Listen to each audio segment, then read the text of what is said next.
Amin. Mari kita beri kemuliaan buat Tuhan. Saya sadar bahwa saya sedang berdiri di hadapan petani-petani yang luar biasa. Saudara, dalam hidup kita sadar atau tidak sadar, kita sudah menabur, katakan amin. Tapi masalahnya seringkali seorang petani menjadi lemah, letih, dan lesu karena dia tidak mendapatkan informasi tentang apa yang dia tabur dengan tepat. Saya pernah punya teman, pohon rambutannya itu 7 tahun gak berbuah-buah, saudara. Terus saya tanya, saya datang ke rumahnya, lagi pohon rambutan itu sampahnya lagi ditebang. Kenapa ditebang? Udah 7 tahun tidak berbuah. Saudara tahu berapa lama pohon durian itu berbuah? Minimal 10 tahun ditanam baru berbuah. Jadi dia menebang sesuatu yang telah dia tabur, telah dia siram, dia jaga selama 7 tahun, tiba-tiba ditebang karena salah informasi. Nah, saya mau malam hari ini firman Tuhan memberikan informasi yang tepat, memberikan informasi yang dapat membukakan mata hati kita bahwa apa yang kita tabur kita harus tuai dengan kita jaga dengan sabar dan setia. Katakan sama-sama saya, sabar, setia. Caroline datang ke tempat ini, cewek sendiri nyetir, bayangin sudah dari San Pedro. Tangan dia dong. Setiap Sabtu, ya, menyiapkan, padahal malam minggu ini bisa pergi sama gitu ya. Oh, sama Tuhan Yesus, ya kan? Enggak, seharusnya bisa having fun, bisa join, bisa bareng. Saya ingin katakan, Caroline, kamu sedang menabur. Tapi kamu harus tahu kamu menabur di mana dan apa yang sedang kamu tabur. Karena apa yang kita tabur pasti kita tuai. Saya berdoa malam hari ini, saudara. Firman Tuhan yang satu ini, saudara, ini sesuatu yang sangat dasar, sesuatu yang fondasi sekali. Saya ingat waktu kurang lebih 2 minggu yang lalu ya, waktu Bapak Roni Daud Simeon membawa tentang kasih yang mula-mula waktu di Rancho. Wah, saya bertobat, saudara. Kita bisa melayani Tuhan. Kita bisa ada dalam gereja. Kita bisa menjadi orang pembicara yang hebat, yang bisa melihat orang tertawa, semua hebat. Tapi mungkin kita sudah di luar dari kasih kita yang mula-mula kepada Tuhan. Coba tanya sama kiri kanannya, bagaimana dengan hidupmu? Apakah kamu masih memiliki kasih yang mula-mula kepada Tuhan?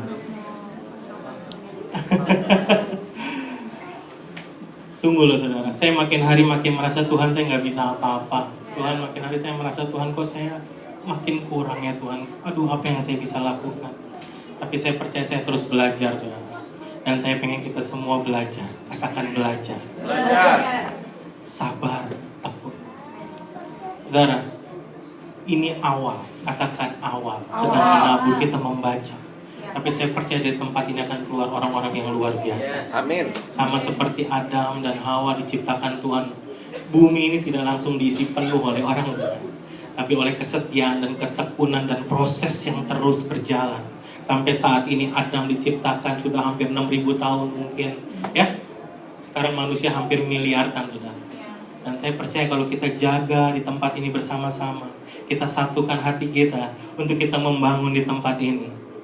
Wow, katakan wow. Tidak akan terhitung karena kita bicara soal potensi. Spring of planting, 3 bulan ini, saudara, saya mau tanya, kita selalu membahas tentang spring of planting, tentang musim menanam.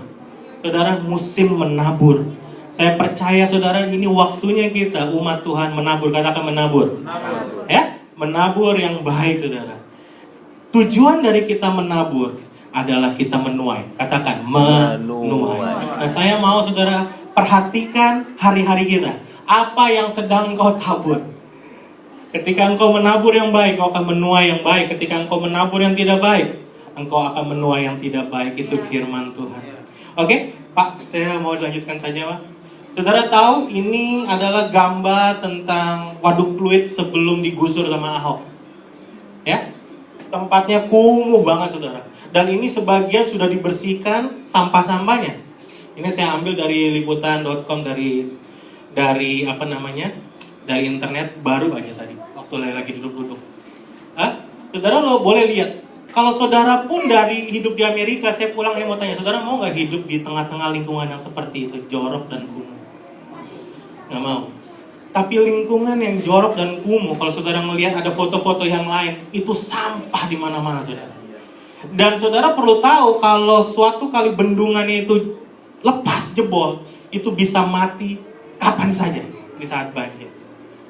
Tapi saya bersyukur ada seorang yang peduli dan seorang yang memiliki sesuatu yang dapat melihat yang berbeda. Next Pak, ini before dan this is after. Ini Green Bay Fluid, saudara. Baru akan dibangun nanti, sekarang udah beberapa tower, dan ini dekat sekali di situ, dan sekarang sudah jadi seperti ini, saudara. Saudara bisa melihat, ini satu Ahok sebagai pemimpin. Nah, saudara perlu tahu bahwa kalau saudara googling di Indonesia sekarang, berita yang paling heboh itu adalah pemilihan gubernur Jakarta. Ya, Ahok maju menjadi independen dan semuanya. Itu heboh sekali. Kalau saudara search tentang Indonesia, pasti keluar tentang hal itu. Dan saudara perlu tahu juga di Amerika juga lagi heboh pemilihan presiden. Dan saya harus mengatakan hal ini secara profetis bahwa saudara adalah orang-orang yang telah dipilih Tuhan. Ya, Ahok belum tentu menduduki jabatan kembali, masih ada perjuangannya. Tapi saudara dan saya seharusnya kita menyadari bahwa kedudukan kita adalah gubernur.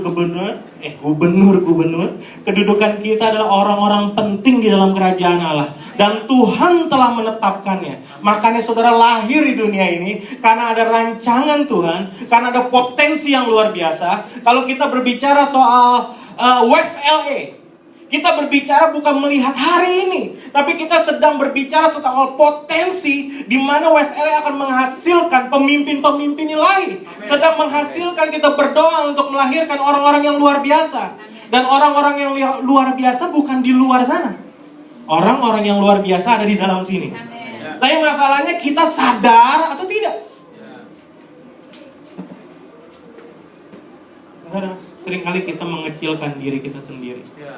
Seringkali saya, nama saya dulu Reki Puji Widodo. Mama saya nggak tahu dari mana itu ngasih namanya Reki Puji Widodo Sujak. Saya dulu kalau dipanggil teman-teman Puji, malunya minta ampun. Udah tak tonjok aja kayak gitu ya. Widodo apalagi. Tapi saya bersyukur setiap lagi menyembah Tuhan. Terima kasih buat nama Reki Puji Widodo, yang saya artikan sendiri Reki Puji Tuhan selalu. Asik. Menghibur diri saudara ya. Saudara bisa lihat before, sesuatu yang tidak baik bisa menjadi beyond expectation. Dan saudara perlu tahu, di depan Green Bay nanti akan dibangun apartemen untuk orang-orang menengah, orang-orang yang miskin, yang digusur akan dipindahkan ke situ. Dan dia akan bangun satu gudang ikan terbesar di Asia. Hebat ya saudara. Nah, saya ingin share ini kenapa saudara? Saya mau keberadaan kita mengubah kota ini, mengubah lingkungan kita. At least keberadaan kita mengubah keluarga kita. Saya berdoa kalau saya nggak mengubah istri dan anak-anak saya terlebih dahulu, jangan mimpi saya dapat mengubah lingkungan di sekitar saya. Kalau istri saya tidak menjadi berkat buat saya dan anak-anak saya, itu adalah PR yang harus kami kerjakan terlebih dahulu. Mulainya di mana saudara? Katakan di dalam keluarga kita. Nah, saya pengen membahas apa yang dikatakan oleh gembala kita. Saudara, ambil waktu saudara berdoa buat pemimpin-pemimpin yang ada yang Tuhan tempatkan. Nggak mudah saudara untuk berdiri sebagai gembala. Bapak Timotius Arifin mengembalakan hampir 200 gereja, pemimpin-pemimpin, melihat, mementor, mengintai, itu tidak mudah. Saudara Pak Kris dan kami semua sebagai pelayan-pelayan kita semua, kita harus saling mendukung. Katakan amin saudara. Ya, kita ini satu tim. Before after. Mari kita gandengan tangan. Nah, saya ingin kita praktekkan apa yang Pak Arifin katakan mengenai tentang kesabaran dan ketekunan. Di mana kita mempraktekannya? Next. Baca sama-sama Mazmur 92 ayat yang ke-13. 1, 2, 3. Orang benar akan bertunas seperti pohon korma, akan tumbuh subur seperti pohon ares di Libanon. Orang benar. Saya akan membahas yang pertama, Orang benar akan bertunas seperti pohon korma. Saudara tahu, saya baca ensiklopedia, saya baca tentang menanam pohon korma. Dan saya renungkan dalam kehidupan saya selama saya juga terus belajar melayani Tuhan. Dan saya melihat, saudara, pohon korma itu, benih pohon korma ditanam itu di kedalaman 1,5 sampai 2 meter, 1 sampai 2 meter. Dan jarak pohon korma yang satu sama dengan pohon korma yang lain itu 2 meteran, saudara. Dan ketika ditanam satu benih pohon korma itu akan ditanam pertama pasir, kerikil, batu-batuan, dan batu yang paling berat ditutup, saudara. Dan sengaja dibuat benih pohon korma ini untuk tidak dapat sepertinya menembus tekanan-tekanan yang menghimpit. Nah, saya tadi cari-cari gambarnya, saya belum sempat, saudara. Tadi saya sambil hari ini saya bahagia sekali bisa pergi sama istri dan anak-anak saya, walaupun sekalian bawa satu barang yang kami bawa dari Indonesia. Kami salah nyolokin, saudara, barang ini cukup berharga. Kami salah nyolokin, tiba-tiba kebakar. Stop kontaknya saya harus bawa satu-satunya di mana tadi ya? Torrens ya sayangnya. Terus kami sempat jalan-jalan. Indah banget, katakan indah banget.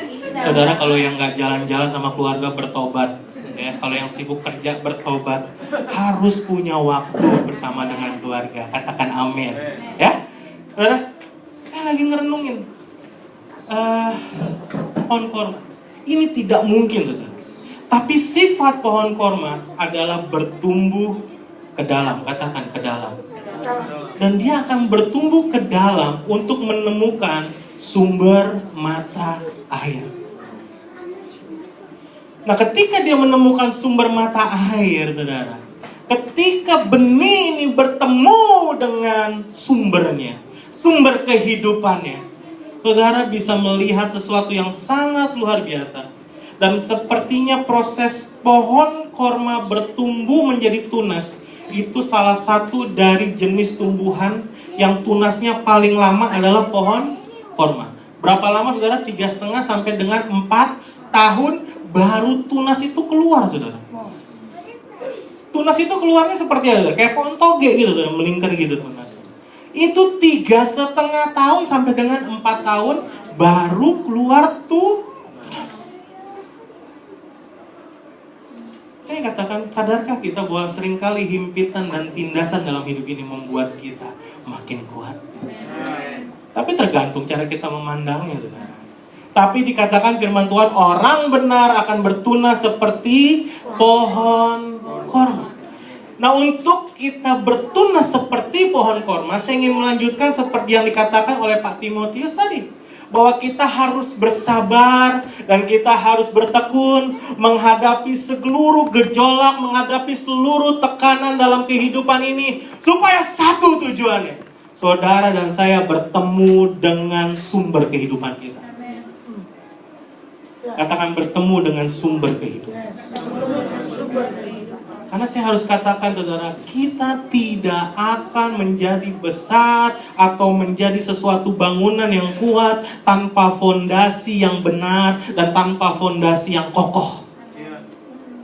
Dan kita tidak akan pernah menjadi sebuah gereja yang besar hanya karena kita menjalankan sebuah program.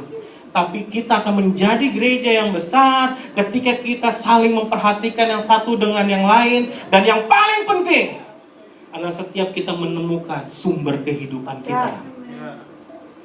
Ketika kita menemukan sumber kehidupan kita, tidak ada satupun yang dapat menghalangi kita. Kita akan keluar sebagai tunas-tunas. Dan tunas pohon korma, saudara, ketika tunas pohon korma keluar sampai dengan berbuah, itu mengalami percepatan yang luar biasa, saudara. Seringkali kenapa kita merasa Tuhan sepertinya lama? It's okay. Hari ini kita harus menyadari bahwa pencobaan itu baik bagi kita supaya kita belajar ketetapan-ketetapan Tuhan. Itu kata Daud, saudara. Orang benar akan bertunas seperti pohon korma.